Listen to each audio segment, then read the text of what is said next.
18 मई से लॉकडाउन 4.0 की शुरुआत हो चुकी है।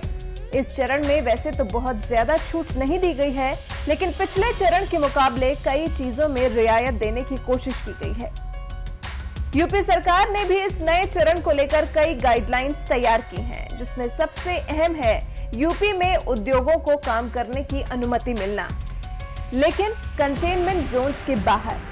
आपको बताते हैं कि जो योगी कोरोना से अपने प्रदेश को इतना संभाल कर रखे हुए हैं, लॉकडाउन के चौथे चरण में उनका यूपी कितना बदल गया है। सबसे पहले बात करते हैं किन चीजों की इजाजत नहीं रहेगी। सभी घरेलू और अंतर्राष्ट्रीय विमान यात्राओं को इजाजत नहीं। एयर एम्बुलेंस और गृह मंत्रालय की तरफ से अधिकृत सुरक्षा के उद्देश्य के लिए यात्रा की इजाजत। मेट्रो रेल की सेवाओं को इजाजत नहीं।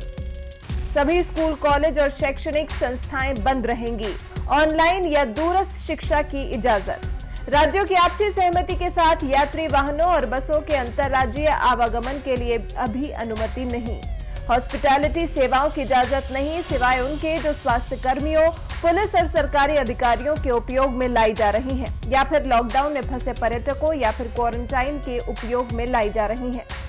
बस डिपो, रेलवे स्टेशन और हवाई अड्डों पर चलने वाली कैंटीन और रेस्टोरेंट्स, होटल से सामान मंगवाने की अनुमति। सभी cinema hall, shopping mall, gym, swimming pool, entertainment park, theatre, bar, सभागार, असेंबली हॉल बंद रहेंगे। बिना दर्शकों के स्पोर्ट्स स्टेडियम खोलने की इजाजत दी गई है। सभी सामाजिक, राजनीतिक, खेल, मनोरंजन, शैक्षिक, सांस्कृतिक, धार्मिक और बाकी सभी सामूहिक गतिविधियों पर रोक जारी है। सभी धार्मिक स्थल, पूजा स्थल आम लोगों के लिए बंद रहेंगे। धार्मिक जुलूस पर भी पूरी तरह से रोक। सभी प्रकार की औद्योगिक गतिविधियों को कंटेनमेंट जोन के बाहर अनुमति, लेकिन बचाव के लिए जरूरी सभी बातों का ध्यान रखना अनिवार्य होगा। अब बात करते हैं परमिशन की। योगी सरकार ने किन रियायतों के साथ काम करने की इजाजत दी है। पूरे प्रदेश में जो भी दुकानें खोली जाएंगी, उन दुकानों में दुकानदारों को फेस कवर करना होगा, मास्क लगाना अनिवार्य होगा, ग्लव्स का भी इस्तेमाल करना होगा, सैनिटाइजर की भी व्यवस्था करनी होगी। तय करना होगा कि ग्राहक मास्क लगाकर आए, दुकानदार तभी सामान दे। हर दिन अलग अलग बाजार खोले जाएंगे, जहां सोशल डिस्टेंसिंग का पूरा ख्याल रखा जाएगा।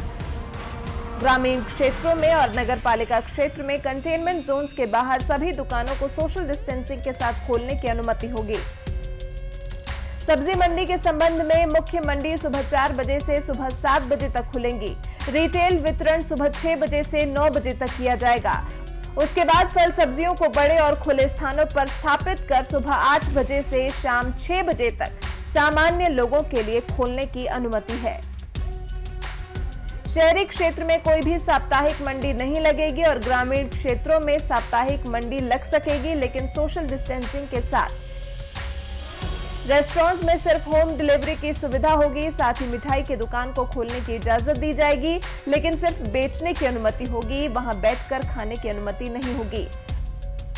बारात घर खोले जाएंगे, लेकिन शादी के लिए पूर्व अनुमति लेनी होगी, जिसमें 20 से कम लोग ही एकत्रित हो सकेंगे। स्ट्रीट वेंडर और पटरी व्यवसाय को काम करने की अनुमति। नर्सिंग होम और प्राइवेट अस्पतालों को इमरजेंसी और जरूरी ऑपरेशन करने की इजाजत। पूरे प्रदेश में 4 पहिया वाहन में ड्राइवर के अलावा 2 और व्यक्ति को बैठने की इजाजत। अगर परिवार है तो 2 बच्चों के अलावा अनुमति नहीं होगी। सभी को फेस कवर करना होगा और मास्क भी लगाना होगा। 2 पहिया वाहन चलाने वाले लोगों के लिए हेलमेट पहनना अनिवार्य होगा। नोएडा, गाजियाबाद में दिल्ली के हॉटस्पॉट एरिया के अलावा अन्य लोगों को आने जाने की छूट होगी। प्रिंटिंग प्रेस और ड्राई क्लीनर्स आदि दुकानें खोले जाने की अनुमति होगी। इन सब के बीच जिन लोगों का खास ख्याल रखने के लिए कहा गया है, उनमें 65 साल से ज्यादा आयु के व्यक्ति, 1 से ज्यादा बीमारी से ग्रसित व्यक्ति, गर्भवती स्त्रियों का रखना होगा खास ख्याल। 10 साल से कम आयु के बच्चे घर में ही रहेंगे। आपको बता दें कि केंद्र सरकार की तरफ से राज्यों को अधिकार दिया गया है कि वो अपने ही हिसाब से तय करें कि उनके प्रदेश की स्थिति कैसी होनी चाहिए, जिसके बाद हर राज्य ने अपने लिए नए नियम तय किए हैं। राज्य सरकारों को ही तय करना है कि उन्हें कौन से इलाके को किस जोन में डालना है। प्रदेश की सीमाओं को लेकर भी केंद्र सरकार ने दारोमदार पूरा राज्य सरकार पर ही छोड़ दिया है। अब देखना यह होगा कि इन सभी बातों का पालन करते हुए योगी के यूपी में संक्रमण बढ़ता है या फिर घटता है। पिछले दिनों में सीएम योगी ने अपने प्रदेश को कोरोना संक्रमण से बचाने के लिए बहुत मेहनत की है, लेकिन प्रदेश की असली परीक्षा तो चौथे लॉकडाउन में होगी।